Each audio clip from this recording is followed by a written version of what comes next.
Hello everyone, स्वागत है आप सभी लोगों का मेरे YouTube channel Prafull chemistry classes में, जहां हम लोग सॉल्यूशन चैप्टर पढ़ रहे हैं, जिसमें आप लोगों ने सॉल्यूशन चैप्टर के 4 लेक्चर्स हो चुके हैं। ये आपका 5th लेक्चर है, जिसमें आप लोग सॉल्यूशन में आप लोग मोलैरिटी, पिछले क्लास में, पिछले लेक्चर में हम लोगों ने मोलैरिटी पढ़ा।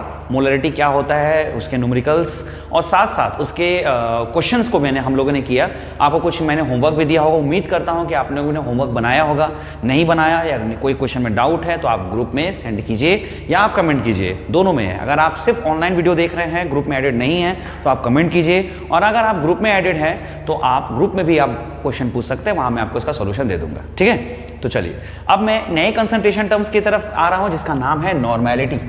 नॉर्मेलिटी, और आज का टारगेट यही है कि ये नॉर्मेलिटी को खत्म करना है। नॉर्मेलिटी को कैपिटल N से रिप्रेजेंट किया जाता है।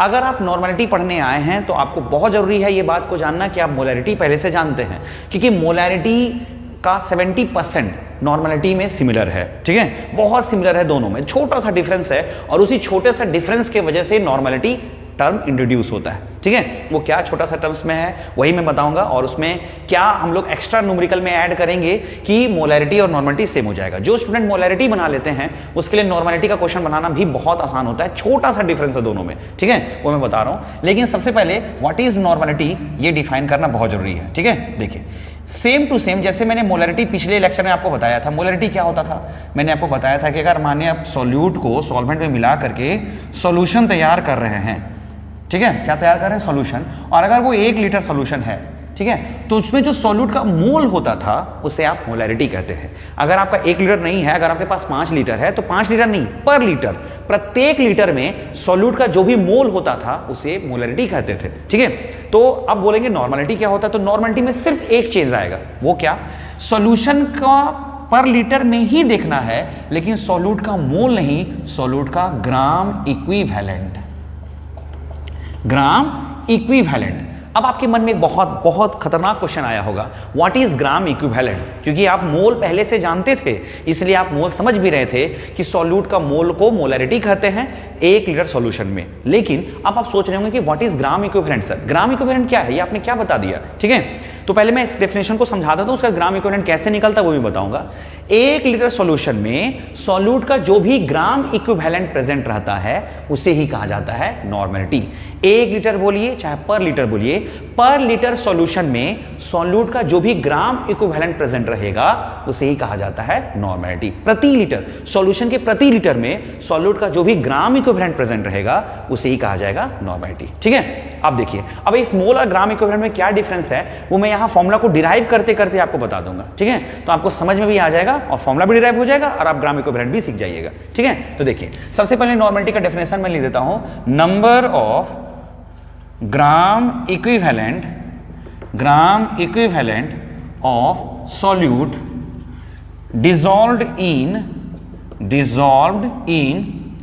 per liter या 1 liter of solution, per liter of solution is called normality,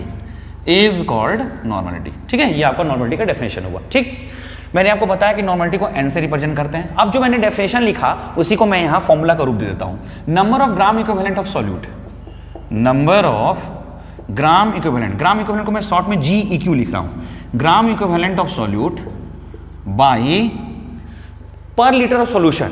litre किसका यूनिट होता है, वॉल्यूम का, यानी कि लिख सकते हैं वॉल्यूम ऑफ सॉल्यूशन, किस चीज में, लीटर में। ठीक है, फॉर्मूला जब मैं डिराइव करूंगा तो आपको लगेगा ये तो मोलैरिटी ही सर आप दोबारा बता रहे हैं, एकदम सेम लगेगा आपको, देखिएगा।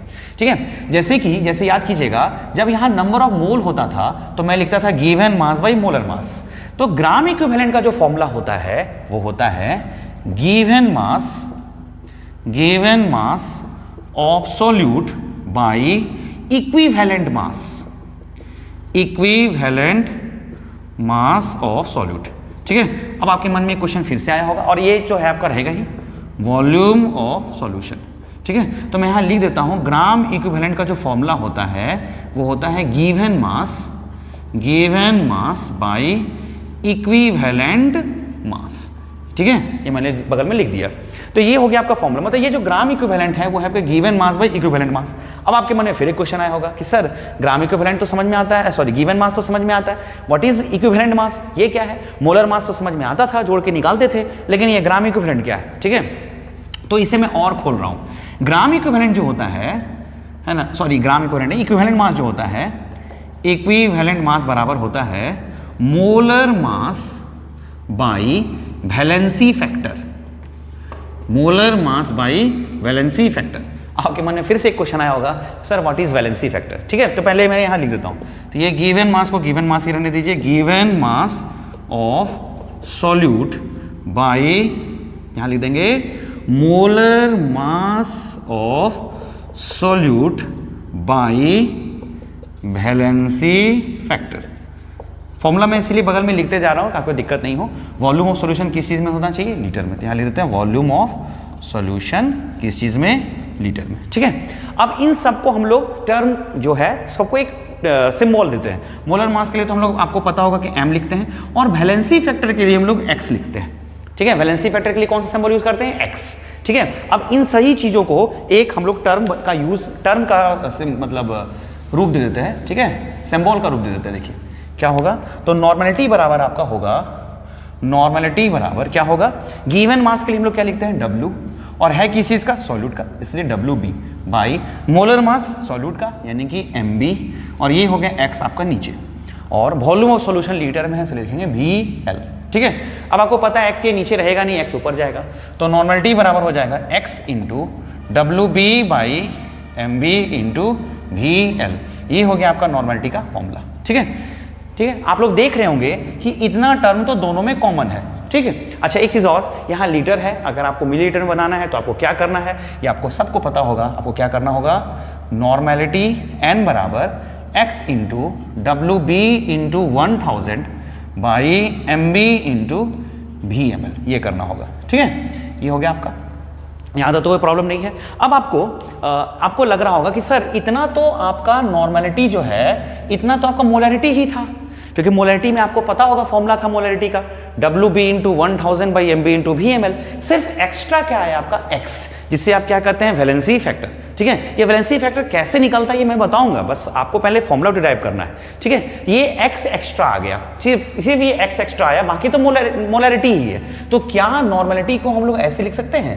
n बराबर x इंटू m लिख सकते हैं या नहीं? बताइए। बिल्कुल लिख सकते हैं, क्योंकि ये पूरा टर्म क्या है? मोलैरिटी है। तो नॉर्मेलिटी और मोलैरिटी का रिलेशन हो गया n बराबर x इंटू m, मतलब मोलैरिटी ही है आपका, नॉर्मेलिटी मोलैरिटी ही है, बस वैलेंसी फैक्टर से सिर्फ मल्टीप्लाई कर दीजिए मोलैरिटी में, तो आपका बन जाता है नॉर्मेलिटी। तो अगर आपको कोई बोलता है नॉर्मेलिटी और मोलैरिटी में रिलेशन क्या होता है, तो ये है आपका रिलेशन।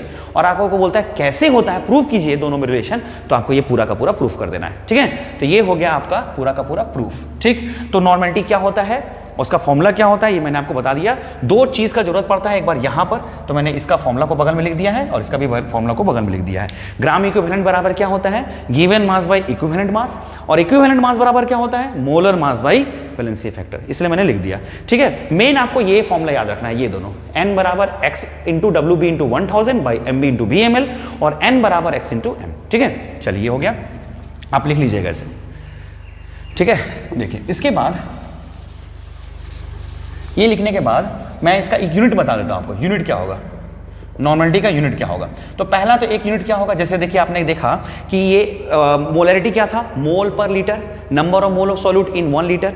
ये है आपका ग्राम इक्विवेलेंट पर लीटर, यहां हो जाएगा पहला यूनिट ग्राम इक्विवेलेंट पर लीटर, या आप इसे सिंपली n बोल सकते हैं, और n का मतलब क्या होता है? नॉर्मल, ये बोल सकते हैं। या एक और बोल सकते हैं आप, ग्राम इक्विवेलेंट, आपने बताया था मैंने पिछले वीडियो में कि लीटर और DM क्यूब सेम होता है, तो इसे लिख सकते हैं DM क्यूब पर DM क्यूब। तो ये हो गया यूनिट आपका। तो नॉर्मेलिटी क्या होता है वो समझ में आ गया, नॉर्मेलिटी का अपने फॉर्मूला डिराइव कर लिया, और आपका ये हो गया यूनिट। ठीक है, ये हो गया आपका नॉर्मेलिटी खत्म। लेकिन सबसे जरूरी चीज है, आप लोग सोच रहे होंगे बार बार कि सर नॉर्मेलिटी निकालने के लिए मेन चीज चाहिए आपको वैलेंसी फैक्टर, वो कैसे निकलता है मैं आपको सिर्फ पहले वही बताऊंगा, क्योंकि वैलेंसी फैक्टर अगर आप सीख गए तो नॉर्मेलिटी का न्यूमेरिकल आपको एकदम आएगा, क्योंकि आप मोलैरिटी पहले से जानते हैं। ठीक है, चलिए, तो वैलेंसी फैक्टर कैसे निकलता है वो मैं आपको बता रहा हूं। देखिए वैलेंसी फैक्टर जैसे मैं बोलता हूं तो आपके मन में आ रहा होगा सर वैलेंसी तो हम लोग जानते हैं, अगर जो स्टूडेंट जानते होंगे उनके लिए बोल रहा हूँ। वैलेंसी तो हम लोग जानते हैं, ये वैलेंसी और वैलेंसी फैक्टर अलग अलग चीज होता है क्या? नहीं, वैलेंसी और वैलेंसी फैक्टर सेम होता है, ठीक है। वैलेंसी फैक्टर को आप एन फैक्टर भी बोलते हैं। क्यों? क्योंकि आपने देखा नॉर्मेलिटी के लिए जिम्मेवार यही है। अगर x नहीं होता तो n होता क्या? नहीं। तो नॉर्मेलिटी का फैक्टर यही है, नॉर्मेलिटी के लिए जिम्मेवार यही है, इसलिए इसे हम लोग n फैक्टर भी कहते हैं, ठीक है। ये हो गया आपका n फैक्टर या वैलेंसी फैक्टर, ठीक है। चलिए, अब ये जो वैलेंसी फैक्टर है ये कैसे निकलता है? तो वैलेंसी फैक्टर जो है, ये वैलेंसी और वैलेंसी फैक्टर में डिफरेंस यही है, वैलेंसी हम लोग एलिमेंट्स का निकालते हैं, जैसे सोडियम का वैलेंसी 1, मैग्नीशियम का वैलेंसी 2, एल्युमिनियम का वैलेंसी 3, ठीक है। लेकिन जो वैलेंसी फैक्टर होता है ये हम लोग कंपाउंड का निकालते हैं। जैसे सोडियम किसी के साथ कंपाउंड बनाया, जैसे सोडियम क्लोरीन के साथ बनाया सोडियम क्लोराइड, वहां पे हम लोग सोडियम क्लोराइड का वैलेंसी नहीं बोलेंगे, सोडियम क्लोराइड का बोलेंगे वैलेंसी फैक्टर। तो आप लोग को पता होगा कि जब हम लोग सॉल्यूशन बनाते हैं तो हम लोग कंपाउंड को, है ना, कोई कंपाउंड को हम लोग सॉल्वेंट में मिलाते हैं, तो हम लोग वैलेंसी नहीं बोल के वहां बोलते हैं वैलेंसी फैक्टर, ठीक है। तो वैलेंसी फैक्टर जो होता है वो जनरली 3 चीज का निकाला जाता है। एक निकाला जाता है आपका एसिड का, ठीक है, एक निकाला जाता है आपका बेस का, और एक निकाला जाता है आपका सॉल्ट का। अम्ल और क्षार और लवण, इन 3 चीजों का वैलेंसी फैक्टर निकाला जाता है। तो ये वैलेंसी फैक्टर एसिड का कैसे हम लोग निकालते हैं? तो एसिड के लिए जो वैलेंसी फैक्टर होता है यानी कि X होता है, इसका फॉर्मूला होता है, या इसको कह सकते हैं नंबर ऑफ H+ आयंस। यानी कि कोई एसिड सॉल्यूशन में जितना H+ आयन देगा, कोई एसिड सॉल्यूशन में जितना H+ आयन देगा, 1 2 3, वही उसका कहलाएगा वैलेंसी फैक्टर, ठीक है। मैं आपको एग्जांपल के साथ बता रहा हूं, इसलिए आपको एकदम ध्यान से सिर्फ देखते रहना है, बाद में आप नोट कर लीजिएगा, ठीक है। देखिए, जैसे आपके पास है एग्जांपल में HCl, ठीक है, HCl। अगर कोई पूछेगा इसका वैलेंसी फैक्टर बताओ, तो आप हालांकि देख के भी बता देंगे कि इसमें HCl में एक हाइड्रोजन है तो ये एक ही H+ देगा, लेकिन आप इसे डिसोसिएट कर लीजिए, इसको आयन में तोड़ लीजिए, तो आपको एकदम क्लियर हो जाएगा कि ये एक ही H+ आयन देगा। देखिए कैसे तोड़ते हैं, आपको पता होगा, बचपन से आपने HCl को लिखा होगा ऐसे, H++ Cl-। तो HCl कितना H+ दे रहा है? 1, आपका कुछ नहीं है तो 1 ही है ना, ठीक है। तो इसलिए इसका वैलेंसी फैक्टर हो जाएगा 1। सिर्फ आपको x निकालना सीखना था, क्योंकि आपको n और x में n और m में किस चीज का डिफरेंस है? x। तो x निकालने आप जान गए तो समझ लीजिए आप n भी जान गए। तो HCl का वैलेंसी फैक्टर कितना होगा? 1, क्योंकि ये कितना H+ आयन दे रहा है? 1। इसी तरह से अगर आपके पास H2SO4 है, क्या है? H2SO4, तो आप हालांकि यहां देख के बता देंगे कि इसमें हाइड्रोजन 2 है, इसीलिए ये 2 H+ देगा, लेकिन आप इसे तोड़ के देख लीजिए। तो H2SO4 कैसे टूटता है? H कितना है इसमें? 2, तो लिखेंगे 2H। देखिए तोड़ने का नियम भी मैं बता देता हूं, डिसोसिएट कैसे किया जाता है देख लीजिएगा। H 2 है तो जितना नीचे है उतना सामने लिखा जाएगा 2H, और SO4 1 है। इससे बहुत लोग सोचते हैं क्या है कि SO4 है ना, SO4 होता तो यहाँ एक ब्रैकेट होता, यहाँ ब्रैकेट था क्या? नहीं। तो इसका मतलब ये है कि SO4 सिंगल यूनिट है, इसका नाम है सल्फेट, और उसका संख्या कितना है? 1। तो जितना नीचे रहता है, जितना नीचे रहता है उतना आप सामने लिख दीजिए 1SO4, ये हो गया।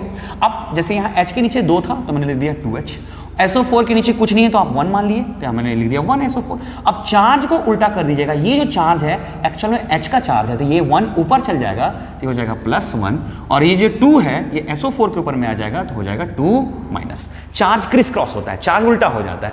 तो अब बताइए ये कितना H+ आयन दिया? सिर्फ 2 दिया, इसका मतलब X का वैल्यू इसके लिए हो जाएगा 2। तो H2SO4 का वैलेंसी फैक्टर कितना होगा? 2। नेक्स्ट है आपका H3PO4 फॉस्फोरिक एसिड। इसे आप आयन में कैसे तोड़िएगा? तो देखिए H कितना है? 3, तो 3H+। PO4, अच्छा PO जो है 4 है, ये PO4 1 है, तो PO4 1 है। अगर PO 4 होता तो यहाँ ब्रैकेट होता, ठीक है। तो आप इसको समझ लीजिए, अगर दिक्कत होता है लिखने में तो आप ऐसे लिख दीजिएगा PO 1, और जितना 1 है उतना सामने लिख दीजिए पहले, 1 PO4 हो गया। अब चार्ज उल्टा कीजिए, 1 इसका चार्ज +1 और 3 इसका चार्ज, यानी कि 3-। तो आप सिर्फ वैलेंसी फैक्टर नहीं सीख रहे हैं, बल्कि इसके साथ साथ आप कंपाउंड को आयन में तोड़ने भी सीख रहे हैं, ठीक है। तो x का वैल्यू इसके लिए कितना हो जाएगा? 3, ठीक है। आप प्लीज इसे जरूर सीखिएगा, क्योंकि बहुत जरूरी है आपके लिए। डिसोसिएट करना आप जानना चाहिए आपको, क्योंकि अगर आप डिसोसिएट करने जानते हैं तो आपको केमिस्ट्री में बहुत सारे जगह ऐसे होंगे जहां आपको कोई कंपाउंड को आयन में तोड़ना पड़ेगा, ठीक है। तो आप वो भी साथ साथ सीख रहे हैं, ठीक है। ऐसे अगर देखा जाए वैलेंसी फैक्टर, तो मैं सिंपली देखूंगा हाइड्रोजन 1, हाइड्रोजन 2, हाइड्रोजन 3, तो वैलेंसी फैक्टर 3, लेकिन आप डिसोसिएट करने भी सीखिए, ठीक है। जैसे एक और क्वेश्चन है CH3COOH। जो लोग हाइड्रोजन को सिर्फ गिन के वैलेंसी फैक्टर बताते हैं वो इसमें कंफ्यूज हो जाएंगे। क्यों? क्योंकि सोचेंगे 3 1 4 है, इसका मतलब 4 वैलेंसी फैक्टर होगा। बिल्कुल नहीं, इसमें हम लोग को इसको आयन में तोड़ना होगा। तो आयन में कैसे टूटेगा? तो आपको पता है कि एसिड H+ देता है तो यहाँ से टूटेगा, यानी ऐसे टूटेगा CH3 COO- और H प्लस। अब बताइए कितना H प्लस होगा इसका, कितना H प्लस दे रहा है 1, इसलिए इसके लिए वैलेंसी फैक्टर होगा 1। समझ आया? तो ये हो गया आपका एसिड। मैंने कुछ एग्जांपल्स दिए हैं और ये एग्जांपल जो हैं आप इस एग्जांपल को भी अगर आप याद रख लीजिएगा तो आपके क्वेश्चंस सॉल्व हो जाएंगे, क्योंकि मैं बहुत सारे एग्जांपल्स को दे देता, 4 एग्जांपल मैंने दे दिया। कोई दूसरा एसिड आता है तो आप ऐसे ही कीजिएगा, ठीक है। चलिए अब आता है आपका बेस। बेस का वैलेंसी फैक्टर कैसे निकलता है? तो बेस के लिए वैलेंसी फैक्टर जो निकालते हैं वो होता है number of OH minus ions. आप बचपन से पढ़ोगे बेस वो कंपाउंड होता है जो पानी में जाने के बाद OH दे, एसिड वो कंपाउंड होता है जो पानी में जाने में H प्लस दे।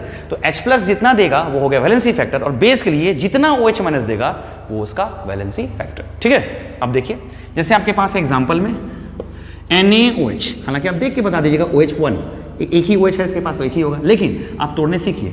Na एक है तो लिख देंगे Na, और OH भी एक है तो लिख देंगे OH। चार्ज उल्टा कर दीजिए, दोनों का 1 1 है तो 1 प्लस और ये था 1 माइनस, हो गया।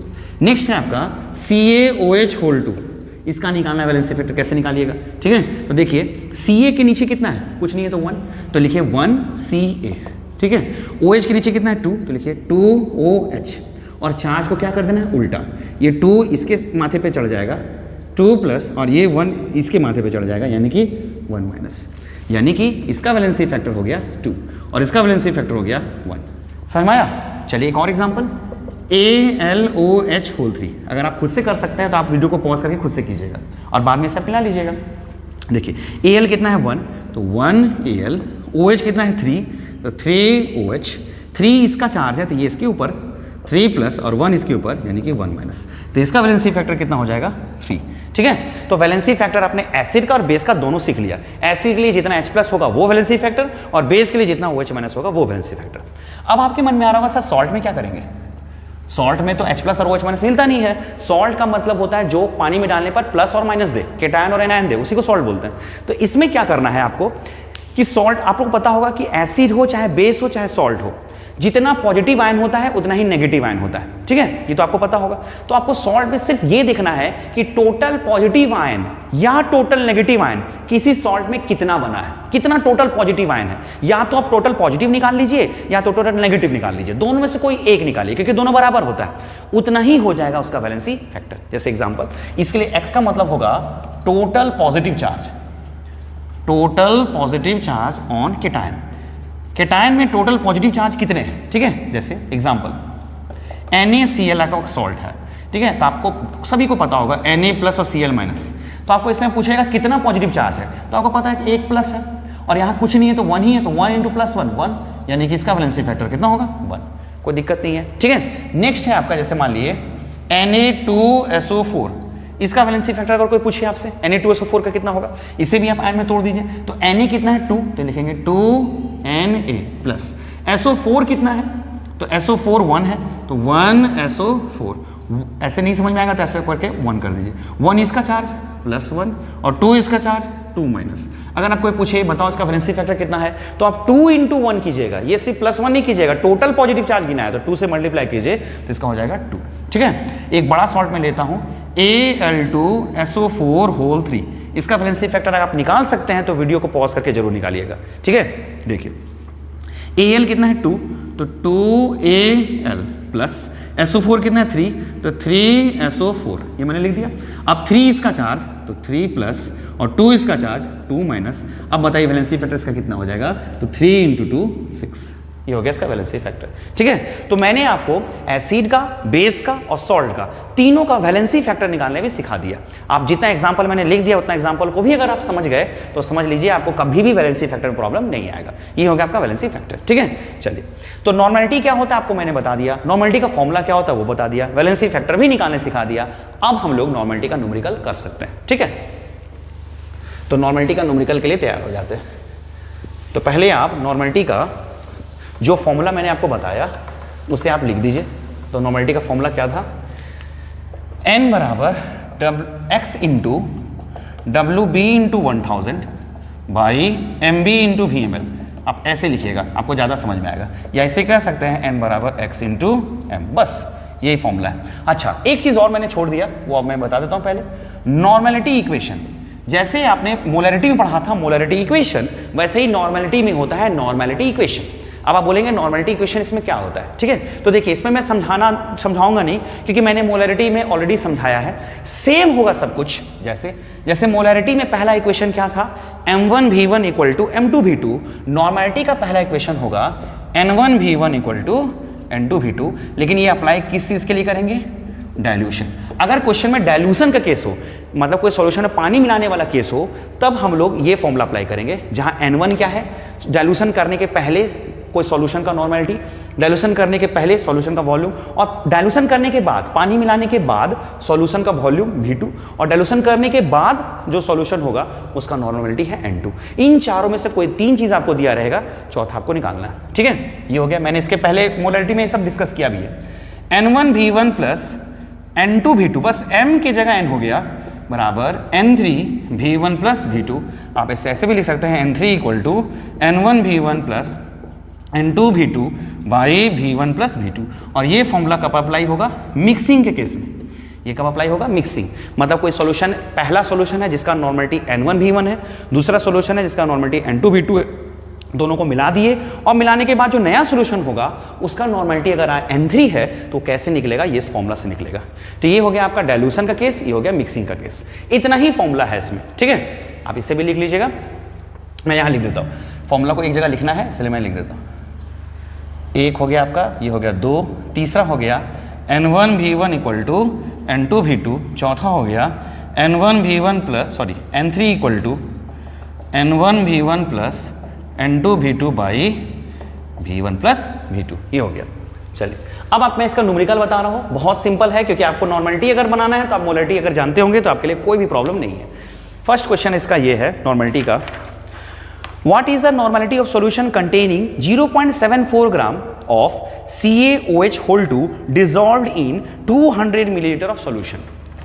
क्वेश्चन ये है, गिवन मैं लिख देता हूँ, सेम है एकदम। अगर आप खुद से बना सकते हैं तो प्लीज ट्राई कीजिएगा। WB कितना ग्राम, 0.74 ग्राम। इसका मोलर मास निकालना होगा हम लोग को, किस चीज का, CaOH होल 2, मतलब 0.74 ग्राम कैल्शियम हाइड्रोक्साइड को 200 मिलीलीटर वाले सॉल्यूशन में डाला गया है, तो उसका नॉर्मलिटी क्या होगा, ठीक है। तो पहले इसका मोलर मास निकालना होगा, कैसे निकालेंगे, कैल्शियम का एटॉमिक मास कितना होता है 40, प्लस ऑक्सीजन का कितना 16, प्लस हाइड्रोजन का कितना 1, ऐसे कर दिए, ठीक है। और होल 2 है तो उसको कितना से मल्टीप्लाई करना है, 2 से।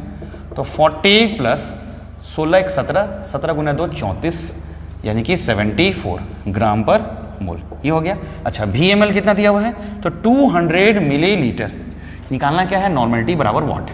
तो नॉर्मलिटी का फॉर्मूला लगा देते हैं। अच्छा एक चीज और, नॉर्मलिटी के लिए हम लोग को क्या चाहिए, x क्या होगा, देखिए मैंने एग्जांपल में जो आपको बताया था वही चीज आपको मिल भी गया, कैल्शियम हाइड्रोक्साइड। बिना निकाले भी आप बोल सकते हैं इसका वैलेंसी फैक्टर कितना होगा, तो OH कितना है 2। पहले पहचानिए एसिड है, बेस है या सॉल्ट है, तो बेस है क्योंकि OH है, और OH कितना है 2, तो वैलेंसी फैक्टर इसका कितना होगा 2 होगा। लेकिन आपको अगर निकालना है तो आप तोड़ सकते हैं ऐसे, Ca2 प्लस 2OH माइनस, तो x बराबर इसका कितना हो गया 2।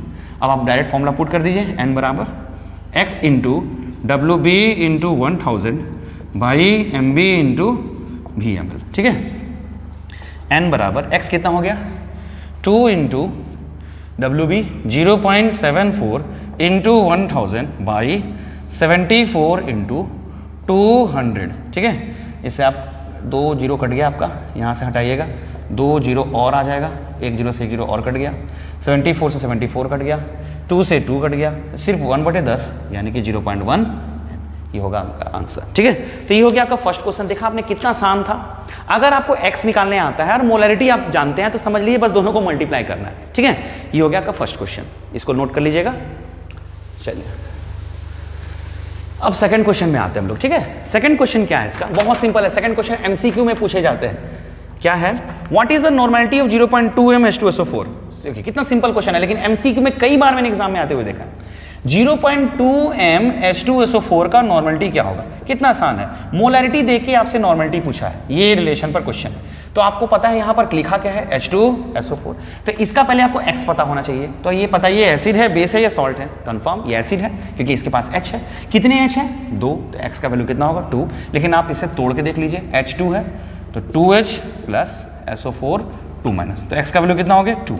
देयरफॉर n बराबर x इंटू m, तो n बराबर x हो गया 2 और 0.2 था पहले से, तो हो जाएगा 0.4n आंसर। इसका आंसर हो जाएगा 0.4n। ठीक है, ये हो गया आपका सेकंड का आंसर। थर्ड है लास्ट क्वेश्चन, इसे आप पहले नोट कर लीजिए। चलिए थर्ड क्वेश्चन क्या है, देखिए इतना आसान क्वेश्चन है, इस तरह से कोई भी क्वेश्चन आपके एग्जाम में आ सकता है। पैटर्न मैं बता रहा हूं, इसके भी एमसीक्यू क्वेश्चंस मैं दे दूंगा आपको, पैटर्न देखिएगा उसके बाद बनाइएगा। लास्ट क्वेश्चन क्या है, calculate the normality of solution obtained by mixing. जहां मिक्सिंग मिल गया मतलब ये फॉर्मूला, ठीक है। दो सॉल्यूशन को मिलाना है, एक सल्फ्यूरिक एसिड है, दूसरा हाइड्रोक्लोरिक एसिड है। तो सल्फ्यूरिक एसिड और हाइड्रोक्लोरिक एसिड मिक्स रिएक्शन नहीं करते हैं, इसलिए हम लोग डायरेक्ट फॉर्मूला लगा सकते हैं। ठीक है, तो डायरेक्ट फॉर्मूला लगाते हैं। पहले वाले सॉल्यूशन का नॉर्मलिटी कितना दिया हुआ है 0.2n, वॉल्यूम कितना दिया हुआ है 100 सेंटीमीटर क्यूब। देखिए सेंटीमीटर क्यूब देख के घबराइएगा नहीं, क्योंकि मिलीलीटर और सेंटीमीटर क्यूब सेम चीज होता है। ये n1 हो गया आपका 0.2n और v1 हो गया आपका 100 मिलीलीटर। n2 कितना है, तो n2 है आपका 0.1n और v2 कितना है आपका 50 सेंटीमीटर क्यूब। 50 सेंटीमीटर क्यूब यानी कि 50 मिलीलीटर। ठीक है, आपको निकालना है नया वाले सॉल्यूशन का नॉर्मलिटी बराबर वाट, n3 बराबर वाट। मिक्सिंग है, कौन सा फॉर्मूला लगाएंगे, ये देखिए। इसमें आपको 1 2 3 4 चीज पता होना चाहिए, आप n3 निकाल सकते हैं। निकालते हैं तो n3 बराबर n1 v1 plus n2 v2 by v1 plus v2। तो n1 कितना हो गया 0.2, v1 100, n2 0.1, यहाँ पे प्लस होगा, v2 50 by v1 plus v2 यानी कि 100 प्लस 50। ठीक है, आप मल्टीप्लाई कीजिए, इससे मल्टीप्लाई कीजिएगा तो 20 आएगा, प्लस इससे कीजिएगा तो 5 आएगा, और ये आपका 150 आ गया, यानी कि 25 बाई 150। 5 से काट दिए 30, 6, 1/6 आया, और 1/6 मतलब होता है 0.167। ठीक है, 167 एंड तो ये हो गया आपका क्वेश्चन का आंसर। तो देखा आपने, एकदम बेसिक क्वेश्चंस हैं, सारे फॉर्मूला बेस्ड हैं। हालांकि देखिए नॉर्मलिटी जो होता है इस पे ज़्यादा क्वेश्चन एनसीईआरटी बुक में नहीं है, नॉर्मलिटी पे क्वेश्चन है ही नहीं एक्चुअल में। ठीक है, लेकिन मैंने आपको कुछ बता दिया कि नॉर्मलिटी में भी आपको समझ में आए, और इसीलिए मैं क्वेश्चंस भी आपको दूंगा, ठीक है, होमवर्क में, ताकि आप नॉर्मलिटी मोलरिटी में थोड़ा अंतर समझ पाएं। और इसके सहारे आप एक बहुत इंपॉर्टेंट चीज समझ गए थे, वो है आपका वैलेंसी फैक्टर। आपको वैलेंसी फैक्टर भी निकालने आ गया, और साथ साथ आपने एसिड, बेस और सॉल्ट को आयन में तोड़ने का तरीका भी सीख लिया। ठीक है, तो इतना सब कुछ हो गया, इतना आसानी से हो गया, बस आपको प्रैक्टिस करना है। 3 क्वेश्चन मैंने बताया, ज़्यादा क्वेश्चन इस पे है ही नहीं, चलिए मैं ज़्यादा बताया भी नहीं। ठीक है, और इस पे क्वेश्चंस मैं आपको दूंगा। नेक्स्ट क्लास में हम लोग पढ़ेंगे मोलैलिटी एंड मोल फ्रैक्शन, वो आपका लास्ट कंसंट्रेशन होगा, फिर आपका कंसंट्रेशन टॉपिक खत्म हो जाएगा। ठीक है, तो इस पे क्वेश्चंस मैं आपको दे देता हूं। वीडियो अच्छा लगे तो प्लीज़ लाइक और कमेंट कीजिएगा, और कोई प्रॉब्लम हो या फिर कोई तरह का सुझाव हो तो आप मुझे कमेंट करके बताइएगा। ठीक है, तब तक के लिए थैंक यू।